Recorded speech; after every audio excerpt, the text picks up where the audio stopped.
been buu sheegahayaa dhagar buu meesha la fadhiyaa maalin horeeta markuu Kenya joogay warbixintii ugu dambeysay ama khudbadiisii ugu dambeysay tolbeelay Kenya adana asaasay Kenya dalka daba qabo lahaa ma Kenya asaasta anaga hadii dawladnimo iyo cadaalad iyo magaciisa ay jirto senator Ilyas Bedel Gaboosa wuxuu ku xiran yahay boodkiisa gurigiisu ku xiran yahay waa senator ka tirsan muxuu ahaa dawladda Soomaaliya ka tirsan waay ilaahan ku dharshay madaxweynayaasha aaday ee hore ra'iisul wasaarayaasha aaday ee hore dadka kale mas'uuliyiinta oo meesha aaday ee dimuqraadiyad iyo maxaa la yiraahdaa ay dawladnimo raadinayna leh ilaahay ku dharshay may dhahaan ninkan hadda dawlad tahay muxuu u xiran yahay Ilyas Bedel Gaboosa oo senatarka maxaad ku haysataa doorashadu uu sheegahay oo dimuqraadiyad halkan laga waayo la aadahay maxay tahay dad baa inta uga tagay maanta oo meel kale u aaday xamar amni ma ahan oo doorasho lagu ma qaban karo dad baa u aaday oo xagee aadeen Kismaayo aadeen oo maxay leeyihiin Kismaayo doorashada dimuqraad loo doonaya aniga madaxweyne ku xigeenkii Jubbaland baan ahaa 2013 ilaa hadda ilaa 2013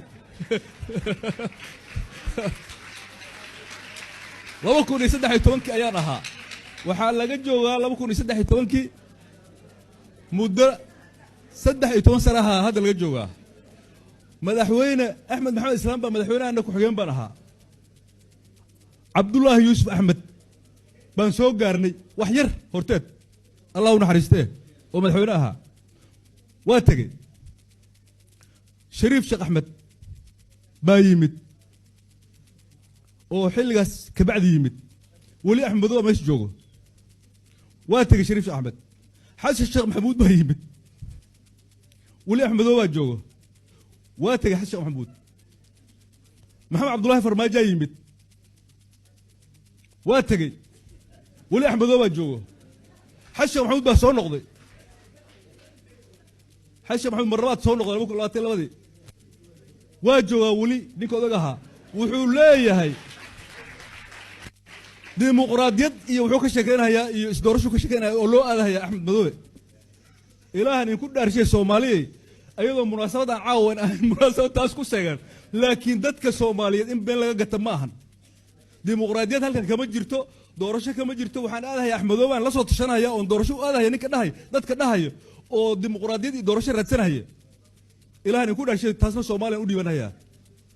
Soomaaliya ayaan ayadana u dhiibayaa hadii Axmed Madoobe uu dimuqraadiyad loo doonayo 2 sano sanad iyo wali wax la jiro hadii dawladnimo iyo cadaalad iyo magaciisa ay jirto senator Ilyas Bedel Gaboosa wuxuu ku xiran yahay boodkiisa gurigiisu ku xiran yahay waa senator ka tirsan muxuu ahaa dawladda Soomaaliya ka tirsan waay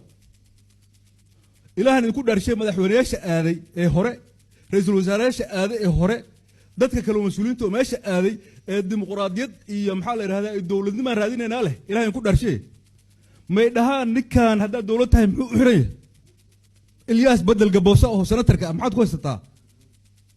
doorashadu uu sheegahay oo dimuqraadiyad halkan laga waayo la aadahay maxay tahay dadka Soomaaliyeed beenta laga gadahay inaan u sheegno oo aminka la isku urursaday meel aan ognahay oo dimuqraadiyad loo raadsanay Axmed Madoobe dimuqraadiyad loo raadsanay Axmed Madoobe oo loo raadsanay la leeyahay Abdullah Yusuf iyo Sheekh Shariif iyo maxaa Allah u naxariistay Abdullah Yusuf iyo Sheekh Shariif iyo Xasan Sheekh Maxamuud ka hore iyo Farmaajo iyo Xasan Sheekh Maxamuud ka ahaa baan taaganahay dimuqraad baan raadinahay cadaalad baan ka shaqeynaya buu leeyahay kaalay cadaalad baan ka shaqeynaya iyo maada cadaalad doorasho ka shaqeynaya buu leeyahay war hadii waxa la yiri rah baa la yiri rah wuxuu yiri hadii biyo wax tarayaan aniga laga wareysto biyo hadii dhuxur leeyihiin aniga laga wareysto Axmed oo haduu dhuxur leeyahay aniga laga wareysto madaxweyne ku xigeenkiisa ay been buu sheegahayaa dhagar buu meesha la fadhiyaa maalin horeeta markuu Kenya joogay warbixintii ugu dambeysay ama khudbadiisii ugu dambeysay tolbeelay Kenya adana asaasay Kenya dalka daba qabo lahaa ma Kenya asaasta anaga Soomaaliya waa Soomaaliya duruuftan ay soo marteen oo ka bixi doontaa duruufahan oo ka bixi doontaa Soomaaliya iska leh